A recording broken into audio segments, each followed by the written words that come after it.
Imagine the thought of going to school only to later hear that you've been put into lockdown as there is an active shooter on campus. This is the problem that plagues us Americans in our everyday life. Although in a developed nation like this shouldn't be a problem. It is unfortunate that such is the case. The numbers produced based on gun violence today is something that is terrible and needs to be changed for the better.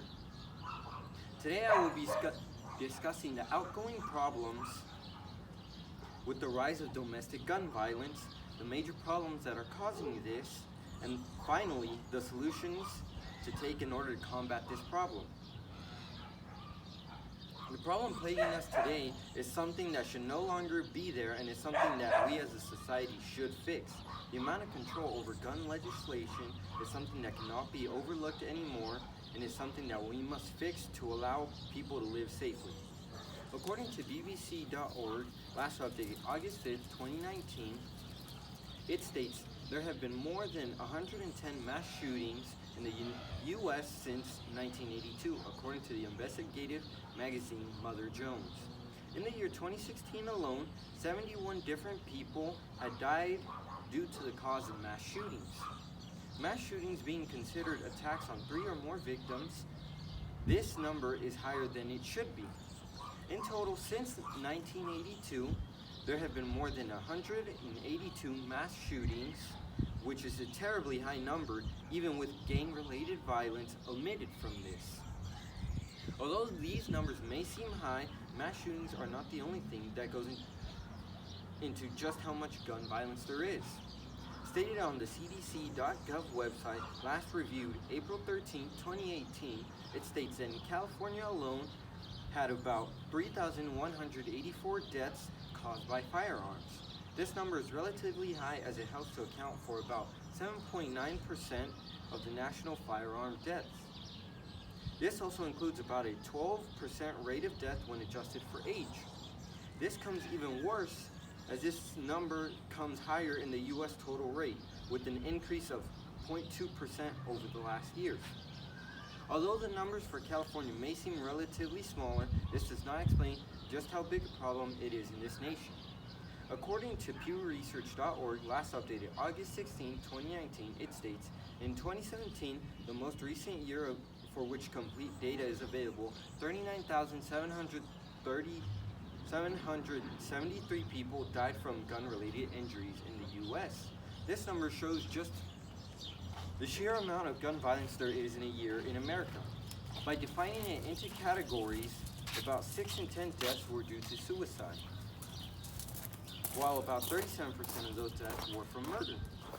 This also has a 41% increase of gun deaths from the years of 2006 through 2017. In total, this gave a statistic of 12 gun deaths per 100,000 people. So as we have seen, the sheer number of people murdered because of the increasing gun violence is a big problem that needs to be fixed immediately. Now that we have discussed the underlying problem of gun violence, it is important to now discuss the causes of this problem. Although people may instantly say the easy access to guns may be the cause, this is not the only cause to so much violence. As stated in the Harvard Public Health magazine on October 6, 2016, there's no question that if there were no mental health problems, if no one had anger or alcohol problems, we'd have less violence. With this, it gives us a good idea into one of the causes of gun violence in America. At many times, people with pre-existing mental conditions and anger problems have caused the deaths of many and mass shootings such as that of Columbine. Anger and lack of education can come into the way that violence plays out and leads to homicide. Even taking into consideration racial tensions or economic status can play a large part into this web of gun violence. Although health problems and anger issues play into what can lead to disastrous results, this is not the only thing that relates to these numbers. Listed on the CNN website last updated on August 6, 2019, it states, according to the SAS, the exact number of civilian-owned firearms is impossible to pinpoint because of a variety of factors, including arms that go unregistered, the illegal trade, and global conflict. This presents one of the big causes to gun violence, as it is a very common notion that firearms have an easier access, making them dangerous. In a small study made by Small Arms Study, it showed to have an amazing 120.5 firearms per 100 people, and a total of 393 million of the 857 million civilian-owned firearms.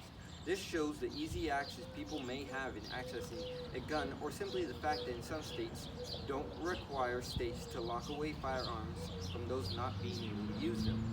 Being that in the U.S., there is a much bigger chance to get a firearm, and obtaining it through other means does not just yet fully explain the cause, stated on another CNN article last updated June 1st, 2019. It states, many criminals too aren't the plotting masterminds. We imagine them to be. A tougher road to gun ownership would mean that impetuous gun crimes or crimes of passion would simply be less likely to happen. This gives us a greater understanding into another reason of why so much gun violence in the U.S. With the sheer amount of guns, this makes the crime rates much higher and allows for more gun violence.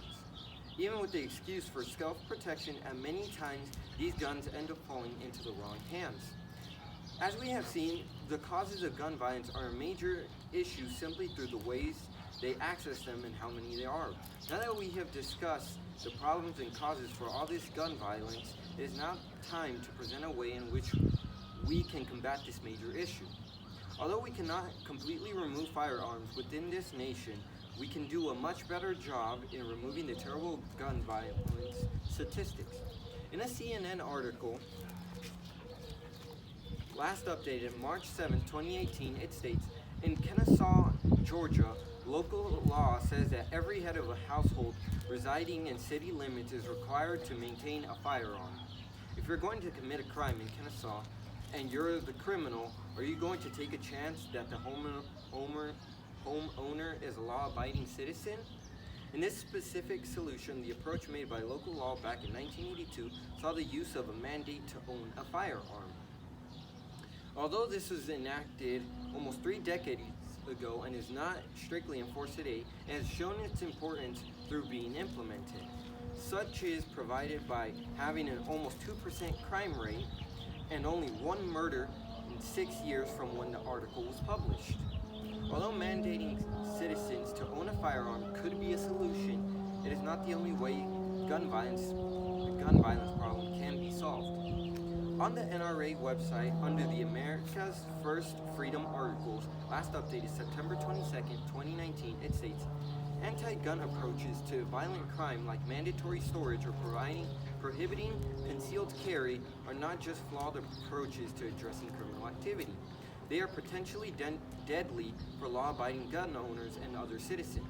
This solution can also be included as something that helps to reduce all the gun violence going on in the U.S. as it helps to deter crime. Such goes for a 22-year-old man that was being shot at by 2 shooters, and a concealed carry user was able to stop this crime, and the man was left uninjured. Actions such as these that require quick decisions help to stop gun violence in the most critical of moments. Sometimes, to help reduce gun violence, the most important way is to be quick and decisive with your methods before it escalates into much worse.